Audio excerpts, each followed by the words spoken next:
Hello everybody, magandang araw. Ngayon ituturuan ko kayo kung paano mag-transfer GCash to GCash. So, ang gagawin mo lang ay buksan ang iyong GCash account at itype ang iyong MPIN para makapag-login ka sa iyong dashboard. So, buksan mo lang ang app.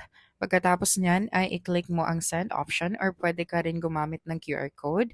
Hingiin mo lang ang QR code ng iyong friend na magpapasend sa iyo ng pera dito at pwede mo rin itong i-upload. Okay, pagkatapos niyan ay pwede mo ring i-click ang send icon para manual mong maitatype ang number.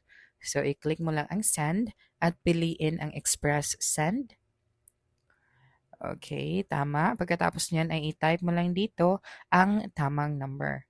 So, dapat tama ang iyong number para hindi mo masend ito sa ibang GCash user.